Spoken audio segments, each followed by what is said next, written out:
FDR, as he's known today, is lionized by historians as one of the greatest presidents ever. He came to office during the depths of the Depression, where he launched the New Deal, which greatly expanded the power and scope of the federal government. Many credit these with bringing the U.S. out of the Depression, while others claim our country's current big government problems were directly related to FDR's overreach. Joining me now, historian Tom Woods, historian Monica Crowley, and journalist Nick Gillespie. Nick, I'll give you the first shot at FDR. Okay, well, I got one good thing to say about all these presidents. It is that Roosevelt ran on a campaign promise of getting rid of Prohibition, and he helped follow up on that. One of his posters was actually 2 beer mugs, and then with Roosevelt and Garner, his vice president. Isn't the Great Depression great because FDR made it great by extending it even beyond his own lifetime? Absolutely, and you know, FDR follows up on Wilson in this pretense to knowledge and just this massive hubris that he would be able to fix all the problems, that he was wise, and he could take in all of this information that no single person or no market system could put together and figure it all out. It was sort of a Wilsonian cult of personality that FDR created for himself. FDR was the original modern don't let a good crisis go to waste president, because he went and he used the Great Depression as an excuse to seize banks, seize gold, and what he ended up doing is establishing the modern precedent for this kind of government intervention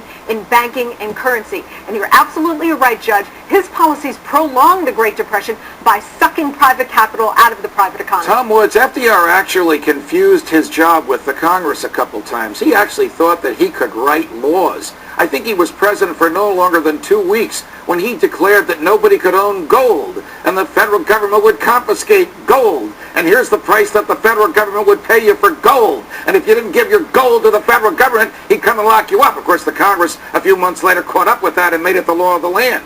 But for a while, what was being enforced was just the president's executive decree, right? And of course, the Congress acquiesces in this, as it always does. It retroactively endorses what the president has done. And now there was at least one case where the Congress actually stood up, and that was when later in his presidency, he said that the top federal income tax rate ought to be 100%. And finally, Congress intervened and said, now wait a minute, that's just ridiculous. It shouldn't be 1 penny more than 93%. Well, thanks for standing up for us, Congress. Why is this president, who increased the power of the state more than Lincoln, more than FDR, and many of whose plans are bankrupting us today, like Social Security, why is he so revered? Well, I think because you have a lot of historians who are writing history who are on the left who consider him a great hero, a lot of progressives, a lot of liberals who think that he did absolutely the right thing in expanding the welfare state, especially during the Great Depression when people couldn't provide for themselves. Let's also not forget, Judge, about his attempt to stack the Supreme Court. Right, which of course cowed the Supreme Court and terrorized them into finding things that were blatantly unconstitutional. That was an appalling abuse of power. I mean, he's the father of the blowing up of the Commerce Clause, of the jurisprudence that led to the government being able to do whatever it wants and be sanctioned by the Supreme Court. Constantly was flouting constitutional restrictions of the presidential power as it came to treaties, international relations, things like that. Tom, military historians today say that FDR knew that the Japanese were coming on December 7th, 1941, did nothing to stop them, and may have manipulated them into doing it because he needed a reason for us to enter into World War II so that he could send troops to Europe and help liberate Europe from Nazism. Agree or disagree?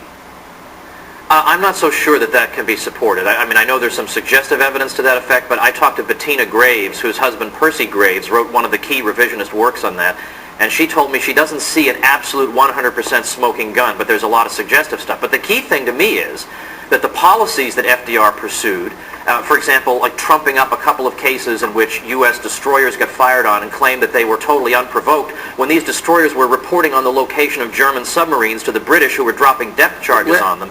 When the president does things like this and lies to the public, at some point we have to ask, when are the public entitled to the truth? When can they be treated like adults? Your boys are not going to fight in a forum war. Last question. Do you think that the Republicans regretted the amendment that prohibited more than 2 presidential terms? It stopped another FDR, but it didn't let Eisenhower run again in 1960. Yes, and I think Bill Clinton to this day is ruining the day that we had that amendment on the books. All right, guys, thanks very much. This president served less than 3... guys, and now a few items from our President's Day Freedom File. A few stories about American presidents that you may not have heard before. President Lyndon B. Johnson was responsible for advancing modern American socialism. He created Medicare and Medicaid, two programs that have $56 trillion in unfunded liabilities, money that the government must pay that it doesn't presently have. These two programs were part of what LBJ called the Great Society, a grandiose and unconstitutional plan to have federal taxpayers give the poor basic levels of health care, education, and social services. If it is wrong for you to steal from A and give to B, it's wrong for the government to do so. The Constitution simply does not authorize the federal government to be Robin Hood.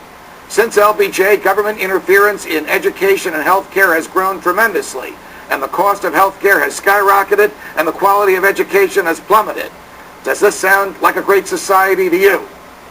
Some claim that Harry Truman ended World War II and saved countless lives by dropping nuclear bombs on Hiroshima and Nagasaki, Japan.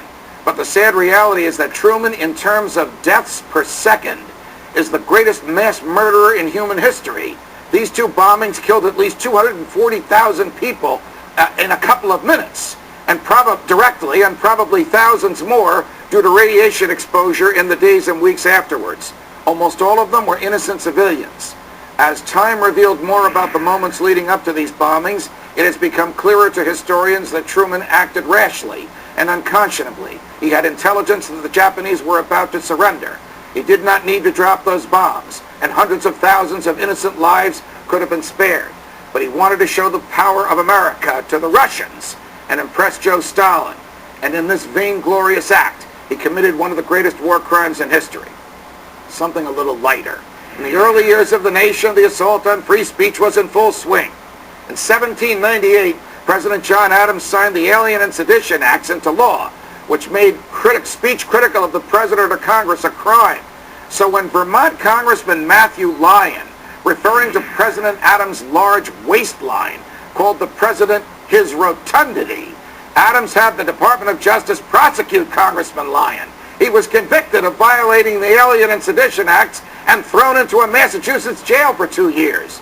But Congressman Lyon had the last laugh and the last word, because while he was sitting in jail in Massachusetts, he ran for re-election from Vermont, and he won.